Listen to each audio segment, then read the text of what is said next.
में जिला न्यायालय के निर्णय को खारिज कर दिया गया और सुधा के ससुराल वालों को छोड़ दिया गया। इसके बाद सुधा के परिवार वालों ने न्याय की आशा के साथ सुप्रीम कोर्ट में केस दर्ज कराया। तो चलिए देखते हैं सुप्रीम कोर्ट में क्या निर्णय लिया जाता है। कोर्ट की कार्यवाही शुरू की जाए। हम हाई कोर्ट में भले ही हारे, परंतु हमें यह विश्वास है कि हमारी जुडिशरी न्याय जरूर दिलवाएगी। सुधा जो कि एक 20 वर्षीय बेटी थी, एक घर की, जिसकी आर्थिक स्थिति बहुत खराब थी, जैसा कि आप सारे डॉक्यूमेंट्स में पढ़े होंगे। तो सुधा को जिला न्यायालय ने तो इंसाफ दिला दिया, परंतु हाई कोर्ट इसमें असमर्थ है। परंतु हमें विश्वास है कि हमारे देश की जुडिशरी का जरूर न्यायालय हमेशा हमें नगर पालिका जरूर इंसाफ दिलाएगी। तो वह ये था कि मुझे कुछ सबूत मिले हैं इस केस से संबंधित जो यह साबित करते हैं कि सुधा बेगुनाह है और इसे मारा गया है उसकी सास और उसके पति के द्वारा। मैं यहाँ पर पहले कुछ सबूत आपको दिखाना चाहूँगी और फिर डॉक्टर को यहाँ पर बुलाना चाहूँगी। ये पोस्टमार्टम कुछ रिपोर्ट्स हैं, ये कुछ पोस्टमार्टम रिपोर्ट्स हैं जो कि ये साबित करते हैं कि सुधा की मृत्यु केरोसिन ऑयल से जलने के कारण हुई थी। अब मैं यहाँ पर डॉक्टर को बुलाना चाहूँगी जिन्होंने उसका इलाज किया था।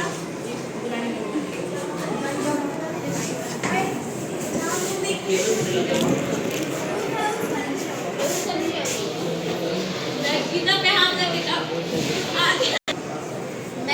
हाथ करके कसम खाती हूँ कि मैं जो बोलूँगी सच बोलूँगी। मेरा नाम आनिया साहिब है। मैं अस्पताल में डॉक्टर हूँ। 1 दिसंबर की रात 3 बजे मेरे पास एक केस आया जिसमें सुधा नाम की एक महिला का शरीर जलाया हुआ था और वो बहुत बुरी स्थिति में थी और उसकी पोस्टमार्टम रिपोर्ट में यह मृत्यु के बाद नतीजा आया कि उसे किरोसिन तेल से आग लगाकर जला दिया गया था। देखा आपने, सच अब आपके सामने है कि सुधा बेगुनाह है और इसका बेटा, ये दोनों दोषी हैं इस केस में। माय लॉर्ड, ये घूस भी तो दे सकते हैं उन्हें झूठ बोलने को। माय लॉर्ड, मैंने आपको पोस्टमार्टम रिपोर्ट भी दे दी है और मैंने आपको डॉक्टर से साफ कहवा भी किया है। अब इसमें कोई सबूत ऐसा नहीं बचता है, कोई पॉइंट ऐसा नहीं है जिसमें कि ये कहा जाता है कि सुधा जो है वो अपने आप पर उसकी हत्या की गई थी। जी नहीं माय लॉर्ड, मेरे पास कोई सबूत नहीं है। माय लॉर्ड, मैं अगर इनको विश्वास नहीं है तो मैं लक्ष्मण को भी बुलाना चाहूँगी।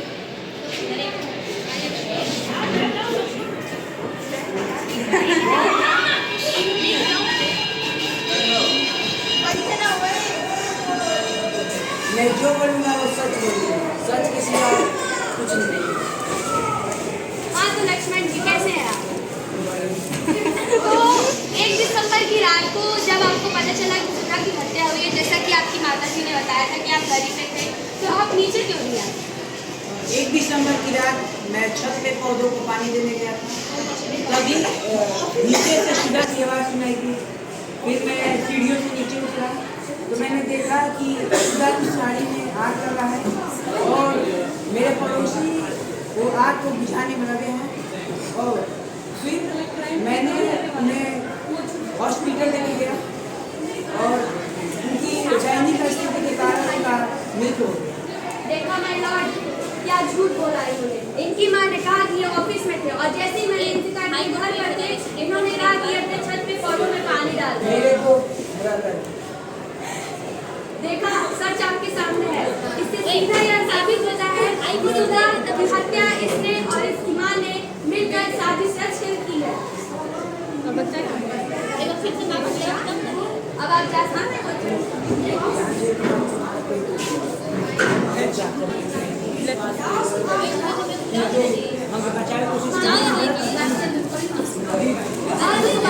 आप कैसे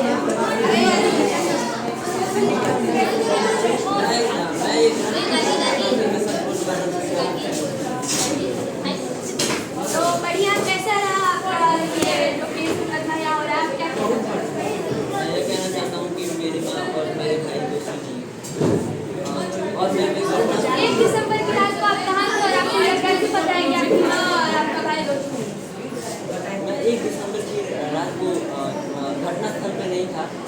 ऑफिस के काम से शहर से बाहर हैं, पर मुझे यकीन है कि मेरी माँ और मेरे भाई दोषी नहीं हैं। My lord, इन्होंने आपके सामने टिकट भी पेश किया होगा।